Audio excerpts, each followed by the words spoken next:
Hi guys, welcome back to Gunslinger TV. Here we are, we're at the camp. We're about to go inside the house and give y'all a little look around. Show y'all our trophy deer and our bass we've caught and killed over the years. Let's go check it out.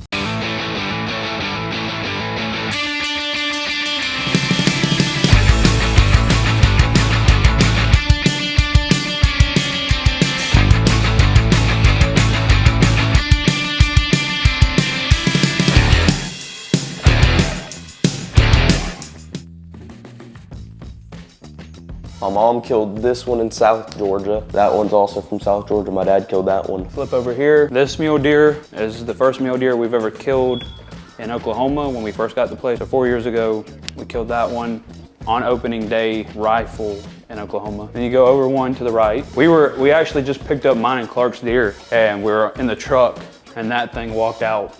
So my dad jumped out real quick and that horn you see on the back side stuff does some funky stuff, but it's pretty cool. I think he scored like 160, 170, somewhere around there. Yeah. 160? 165 or something like that.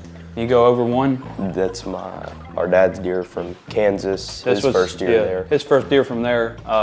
We didn't own any land there, so he walked on up there. There's walking areas. You can go and hunt public land basically. There's thousands of acres, but him and his friend went out there and he killed that one. You go up here to these skulls and euros. This is all from Oklahoma, Kansas. Last year. Far right one is my dad's. We culled him because he's a cull buck, so we got rid of him. Yeah, so that one is from, that one's not from this, that one's from 2 years ago. 2 years ago. Is that yours? Yeah, that's mine. This one is 2 years ago also. Yeah, 2 years ago. So I was wrong.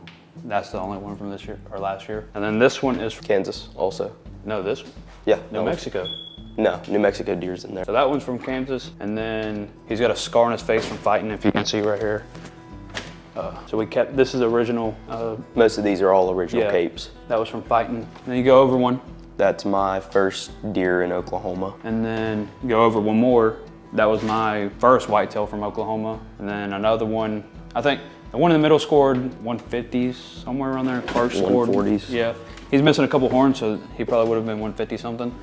But he was 140s. And then right above that, it's Clark's Kentucky, Illinois deer. I think that one scored like 140 something. 148 and a half. You can see he's not wide or anything, just but real he's just thick. Yeah, his mass is crazy. And then to the right is my Kentucky, Illinois deer. And then, but that one down below is the first Oklahoma rifle for me. South Georgia, and that one's also from South, this is my dad's, and the one above that's mine from South Georgia. And then we can go over to some bass. I caught this in Destin, 13.3 pounds. This is all original skin. The dude did a great job. And then these two were just, I sent them pictures because we released them. They're both caught from outside. One was 8.9, right around there. The other one was 8.4. Here soon, as y'all watch our videos and stuff, we start bass fishing more. Hopefully we can catch some more big ones like this. If you watched the video, you heard me and Jake screaming, oh my God, there's a big one right there. He's definitely over 10. Hopefully y'all can watch us catch some big bass and get mounted, but we're all gonna release them and just keep them growing. 2 deer from Kansas and that my dad found while he was up there. You could call him the wide beast. I mean, he's freaking just like compared. Yeah. His rack can almost fit in this one. He'd score pretty big just because how much mass he has. He's got a little kicker back here, a couple little crazy horns. I mean, this one, that's sharp. He could have done some damage to a deer with that thing. But it sucks they died and we couldn't shoot them or anything. But we'll go in here, up the stairs, and check out all these skull mounts we got. All these are from South Georgia over the years. People come in hunting. When we first had South Georgia and we were little, I mean, this is like 10 years, 11 years. These are like, we thought were giants. Back in the day. And then you come in here, we got all our decoys and stuff, but we got a fox we found in the road. Bobcat you shot on the... Yeah, I shot that bobcat. He was actually about to attack a freaking rabbit when I saw him. Fox squirrel that we found. We don't shoot no fox squirrels. We try to keep them around the place, but all our sheds we found up in Oklahoma. Got more up there. Yeah. Just brought a handful down. Whenever we go to Oklahoma, you'll see that. We have, I mean, it's insane. 50-gallon drum full of them. Now we put old guns, unique guns. That's the adjustable choke. Yeah, that's a 20 gauge with an adjustable choke. That's why they stopped making them, because they suck. All our decoys and stuff. We got a deer in here that is shot off of here. That's from this property. This property or? Yeah. Oh yeah, it was. That's the creek deer my dad shot two years ago, I think. Yeah, a couple years back. COVID, whenever that was, when it first started. Then we go in here. We got, that's the Mexico deer. Yeah, that's the New Mexico deer. To the left of that is Oklahoma. South Georgia. Georgia. South Georgia. This deer is actually pretty cool. He's got this freaking Extra main beam coming off. Main beam coming out. If we would have let him grow, that could have been real cool. Another year, he'd probably have a couple more horns on it. But that's my old bow. We got our little bow rack right here. Our bird dog. We're trying to get to be a bird dog today. But, another bobcat. Another bobcat. I mean, we got some nice deer and stuff. We can go tell you a story about some of these that are pretty cool, interesting. All right, so this deer was my first mule deer in Oklahoma. It was pretty fun. Me and my dad were, I think it was November, right before Thanksgiving. So it was snowing on us when we got to the stand. I want to say that day was around 10 degrees, super cold. I mean, the coldest it was that year. And got there a little late. We're sitting there, we had the windows open, snow was coming sideways. Then it turned into rain because it was getting hotter, and then it got up to like 50 degrees. We're sitting there, I looked through my binoculars, I see basically like this. He was laying down, all I could see was his white face and his horns. Sun was kind of shining on his horns. I was like, Dad, is that a deer or is that a fence post? Because I could see if something was just reflecting off his horn, the sun was reflecting off his horn. I was like, what is that? Probably sat there for around an hour trying to figure out if this was a deer or not. Sure enough, it was him. I was like, oh my God, that's a mule deer. Right there. There's nothing around here. He's not moving. I was like, you wanna go try to go get him? He was like, yeah. So we walked about a mile and up and down hills, cliff, got up to a little cliff. He couldn't see us. An army crawled up this, I mean, it's probably 30 feet. Put a stalk on him and had to shoot twice. My first shot, it hit him, but he kind of just moved. It didn't hurt. Let me see your gun, Dad. Took his gun and shot him and he dropped. It was fun opening day, muzzleloader up there, and I killed it. It was a great buck. It's not about the horns or anything, it's about the memories and stuff like that. So me and my dad had a fun time doing that. This is my first muzzleloader Oklahoma deer. And first muley. Yeah, and first muley.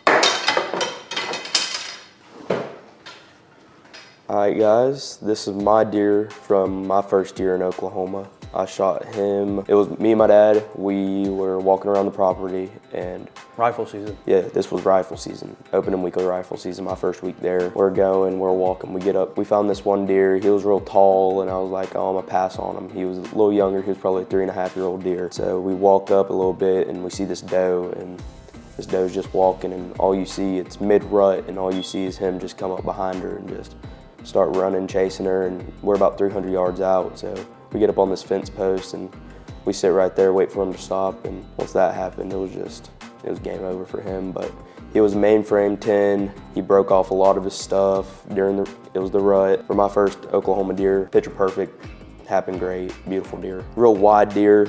I mean, shoot, he could fit all the way around me. He got some trash down here. That he broke off. Yeah, he broke off his brow tie, broke off a little kicker that he had going off of his G2. Then he broke his crab claw. Yeah, he was fighting. Yeah. He wanted that doe. Yeah, he was fighting heavy. But yeah, other than that, just a beautiful deer, and it was a great time, great memories. While he's talking about that, it's actually the same day I killed this one. He was cleaning his deer when we went after this one. Yeah, so he texted me and said, hey, we're walking around. We're gonna try to put a stalk on something. There's nothing at the corn. I was like, all right, I got mine. I just killed mine. And this one came out, I thought it was a coyote. His horns came across the horizon, which was a hill, and the horizon, his horns went real fast. I was like, it caught my eye, and I was like, what is that? Next thing you know, you see his head and his horns. I was like, that's the deer. That's the deer I've been after. So I was after this deer this was the one I wanted to kill. And the only reason I knew he was the one, it's because he's got these dark chocolate horns. It looked like he's been in mud. I know my deer's got dark horns, and I haven't seen another one on camera, so like that.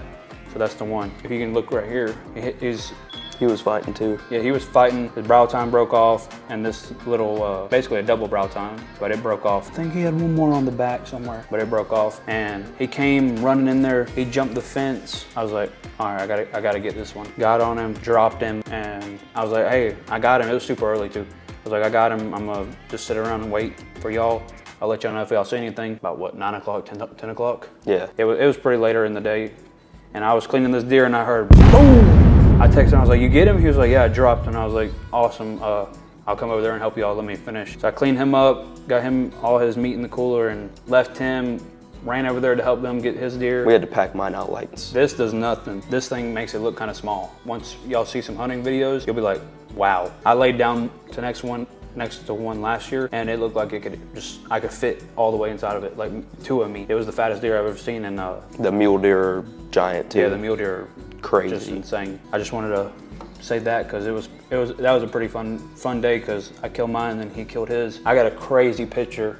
I'll throw it up of this one. And Clark, you can see just him holding up this deer, just happy as he could be. And you just see this giant this terrain that we're hunting. Yeah. Just canyons everywhere. It's real cool. We'll throw that up in this video. But I just wanted to let y'all know that we killed these both the same day. I hope y'all guys enjoyed this video, like the deer stories, and if y'all want to see more, let us know. Let us know down in the comment section if you want to hear anything, duck stories, birds, dove, I mean deer, whatever, bass stories. I mean, I broke off a 15-pounder here. I broke off some big fish here. Just let us know. We do have an alligator over there, alligator stories. Yeah. Just let us know down in the comments and we'll catch you on the next video.